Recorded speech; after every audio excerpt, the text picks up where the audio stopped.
მოგახსენებთ, რომ HIV ინფექციაზე საუბარი ჯერ კიდევ მნიშვნელოვანია, რადგან როგორც გლობალურად, ასევე საქართველოში ეს არის HIV ინფექცია კვლავაც რჩება საზოგადოებრივი ჯანდაცვის ერთ-ერთ გამოწვევად. ახალი ინფექციები კვლავაც ფიქსირდება, განსაკუთრებით მაღალი რისკის ქცევის მქონე პაციენტებში და მათ პარტნიორებში და სამწუხაროდ ჯერ კიდევ არის ის გამოწვევები, რომ არ არის სათანადო ინფორმაცია, ინფორმირებულობა მოსახლეობის, რომელიც განაპირობებს შემდგომ გვიან მიმართვიანობას და გვიან დიაგნოსტიკას. რაც შეეხება უშუალოდ თქვენ შეკითხვას თუ რა გამოწვევების წინაშე დგებიან HIV დადებითი პაციენტები, მიუხედავად იმისა, რომ მკურნალობის თვალსაზრისით ძალიან დიდი პროგრესი მიაღწია ჩვენმა ქვეყანამ, HIV სერვისების მიწოდება არის ადამიანზე ორიენტირებული, არის ინტეგრირებულ მიდგომებზეა საუბარი, მაგრამ HIV ინფექციასთან დაკავშირებული სტიგმა და დისკრიმინაცია კვლავაც რჩება ეპიდემიის მართვის ერთ-ერთ მნიშვნელოვან ბარიერად. საქართველოში ჩატარდა პიონერული ინიციატივა HIV დადებითი პირების სტიგმების ინდექსის კვლევა, რომელმაც შეისწავლა სტიგმისა და დისკრიმინაციის სხვადასხვა განზომილება და ძალიან თვალნათლად გამოაჩინა მიგნებებმა თუ რამდენად დიდია გამოწვევა ზოგადად მადისკრიმინირებელი გარემო როგორ არის და როგორი უარყოფითი ნეგატიური დამოკიდებულებებია ამ ადამიანების მიმართ. ეს იქნება გარიყვა როგორც ოჯახიდან, საზოგადოებიდან, მეგობრებიდან და ზოგადად სტიგმა და დისკრიმინაციის თვალსაზრისით არ არის ახალგაზრდულ მდგომარეობა. რაც შეეხება თვით სტიგმას, ანუ ადამიანები როგორ ახდენენ ამის იდენტიფიცირებას, კვლევის მიგნებებმა ასევე აღმოაჩინა, რომ ტენდენციურადაც მათ ურჩევნიათ, რომ სტატუსის გამჟღავნებისგან შეიკავონ თავი, ვინაიდან ესეც არის დაკავშირებული იმ უარყოფით დამოკიდებულებასთან, რისის შიშიც აქვთ. ზოგადად, რაც შეეხება დიაგნოზის შიში, ეს არის ერთ-ერთი ზოგადად ქვეყანა არის გვიანი მიმართვიანობა არის ჩვენთვის დიდი გამოწვევა. ეს არის დაკავშირებული დიაგნოზის შიშთან. დიაგნოზის შიშის გამო ადამიანები მიმართავენ ამ ტესტირებას ძალიან გვიან, რაც დაკავშირებულია არა მარტო ჯანმრთელობის, არამედ გარკვეულ ფსიქოლოგიურ და სოციალურ კონტექსტთან. აქაც არის გარიყვის შიში, ისევ და ისევ საზოგადოებიდან, ისევ და ისევ ოჯახის წევრებიდან, მათი ოჯახის წევრების მიმართაც არის ეს უარყოფითი დამოკიდებულება და რაც მთავარია, დასაქმების შესაძლებლობების ნაკლებობა ჩნდება ამის შიში აქვთ და ზოგადად სამსახურიდან განთავისუფლება. ქალბატონ ნატალია, საუბრის დასაწყისში თქვენ ახსენეთ ინფორმირებულობა. აი ამის შესახებ რომ ვისაუბროთ, როგორია მოქალაქეების ცნობიერება ზოგადად შიცისა და მისი გადაცემის გზების შესახებ, რამდენად სრულად ფლობენ ისინი ამის შესახებ ინფორმაციას და აქვე გკითხავთ, აი ამის აღმოსაფხრელად რა ქმედითი ნაბიჯები უნდა გადაიდგას. საერთოდ პრევენციულმა პროგრამებმა რომ წარმატებულად განხორციელდეს, აუცილებელი პირობაა მოსახლეობის ინფორმირებულობა, მაგრამ ინფორმირებულობა სწორი ინფორმაციით. ძალიან საინტერესო ფაქტია, რომ აბსოლუტური უმრავლესობა მოსახლეობის დაახლოებით 90% და მათ შორის ახალგაზრდებით სმენიათ HIV-შიცის შესახებ, მაგრამ სად არის სწორი ინფორმაცია გადაცემის გზების შესახებ, პრევენციული სერვისების, ტესტირების მნიშვნელობის, დროული მიმართვიანობის.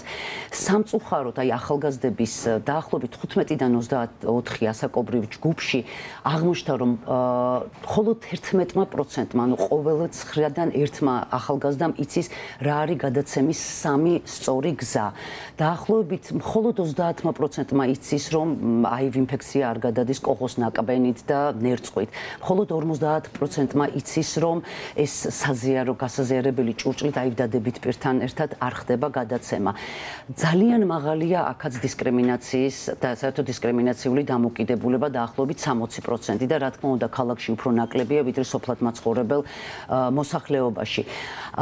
ზოგადად რა თქმა უნდა ინფორმაცია და კიდევ ერთხელ ვამბობ, სწორი ინფორმაციის მიწოდება არის უაღრესად მნიშვნელოვანი, რო თუ გვინდა რომ პრევენციული ესე ვთქვათ პროგრამები განხორციელდეს წარმატებულად.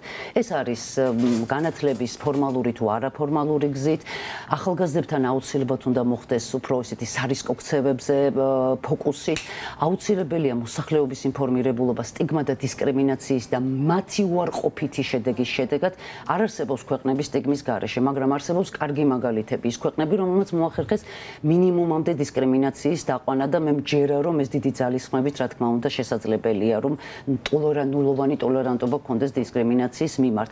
მიზნობრივი საინფორმაციო კამპანიები, რომელიც უნდა იყოს რეგულარული, რომელიც მიაწოდებთ მოსახლეობას და განსაკუთრებით ახალგაზრდებს სწორ ინფორმაციას. ქალბატონ ნატალია, თქვენ ჩაატარეთ კვლევა 2020 წელს, რომლის მიხედვითაც ტესტის შედეგის მიმართ შიში, დისკრიმინაცია და კონფიდენციალურობის დარღვევა ის ძირითადი მიზეზები არის, რის გამოც საქართველოში ახალგაზრდებს შორის აივ ტესტირებაზე დაბალი მოთხოვნა და შესაბამისად ტესტირებით ამ რისკ ჯგუფის დაფარვის დაბალი მაჩვენებელი ტარდება. ამის შესახებ თქვენ მეტნაკლებად უკვე ისაუბრეთ, თუმცა მინდა გკითხოთ 2020 წლიდან დღემდე, აი 2025 წელია დღეს, რა ძირითადი გამოწვევები აჩვენა მაშინ აი ამ კვლევამ და დღეს აი ამ 5 წლის შემდეგ თუ გვაქვს რაიმე ძირეული ცვლილებები ამ მიმართულებით?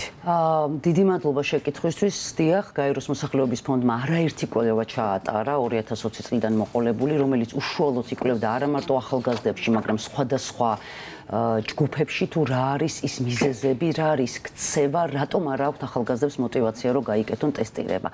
რა თქმა უნდა, ეს ქცევა უკავშირდება შიშს, უკავშირდება სტიგმას და დისკრიმინაციას, უკავშირდება ნაკლები და სწორი ინფორმაციის არსებობას, უკავშირდება იმას, რომ არის არაკეთილგანწყობილი და ზოგადად არაკომპეტენტურ გარემოსაც ასახელებენ, გეოგრაფიული ადგილმდებარეობა, სოფლად მაცხოვრებელ მოსახლეობაში და ახალგაზრდებში დასახელდა ერთ-ერთ ბარიერად, დროის უქონლობა, მაგრამ მაინც შევაჯამებდი და ვიტყოვდი, რომ სწორი ინფორმაციის ნაკლებობა იმისთვის, რომ დროულად მიმართონ ტესტირებას და დროული გამოვლენის შემთხვევაში უკვე დროულ კურნალობასაც შესაბამისად კარგი შედეგები აქვს, ამის ცოდნა არის ძალიან მნიშვნელოვანი. საერთაშორისო გამოცდილებაზეც მინდა გკითხოთ, როდესაც ვსაუბრობთ აივ ინფექციაზე, მოსახლეობის ცნობიერების ამაღლებასა და ზოგადად კამპანიებზე. როგორია აი ამ მიმართულებით საერთაშორისო გამოცდილება? საერთაშორისო გამოცდილებაც არის, ამაზეც უკვე ვისაუბრეთ, ის რაც ჩვენთანაც კეთდება, არის ესე იგი ინფორმირებულობის დონის ამაღლება გზების შესახებ, პრევენციის შესახებ, სტიგმაზე, დისკრიმინაციაზე, ძალიან მნიშვნელოვანია ასევე სამედიცინო პერსონალის მუდმივი განათლება, გადამზადება ისეთ სპეციფიურ საკითხებზე, როგორიც არის სტიგმა, დისკრიმინაცია, კონფიდენციალურობა, ანონიმურობა,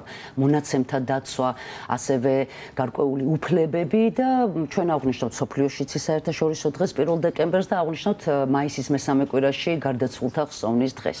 და ჩვენი საუბრის ბოლოს მინდა გკითხოთ, რომელი მხარდამჭერი სისტემები არსებობს, რომლებიც აივ დიაგნოზით ინფიცირებულ ადამიანებს ეხმარება, რამდენად ეფექტურად მუშაობს ისინი და რამდენად აქვთ საკმარისი ინფორმაცია ამის შესახებ? მხარდამჭერი სისტემები ძალიან კარგად მუშაობს საქართველოში, ვიტყოდი. დიაგნოსტიკას და მკურნალობაც არის უფასო. ეს არის სათაო ოფისი, თენგის ცერცვაძე სახელობის ინფექციის პათოლოგიის და შიდსის ცენტრი, რომელიც უზრუნველყოფს პრევენციას, ეპიდემიოლოგიას, მკურნალობას, გამოვლენას, დიაგნოსტიკას.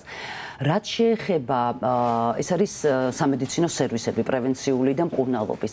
არსებობს ასევე არასამთავრობო ორგანიზაციების საკმაოდ ფართე განვითარებული ქსელი, რომელიც მთელი საქართველოს მასშტაბით მუშაობს, რომელიც პრევენციული სერვისების გარდა ასევე აწოდებს ფსიქოლოგიურ სერვისებსაც. ძალიან მნიშვნელოვანია გამოვყო პრევენციული მკურნალობა, რომელიც საქართველოს ერთ-ერთი პირველი იყო ჩვენს რეგიონში, აღმოსავლეთ ევროპის და ცენტრალური აზიის რეგიონში. 2017 წლიდან ჩვენ გვაქვს პრევენციული მკურნალობა, ეგრეთ წოდებული პრეპი. რომლის მიწოდებაც ხდება უფასო, ეს არის პრიორიტეტი და რომელიც ძალიან პრიორიტეტია ჩვენი ქვეყნისთვის.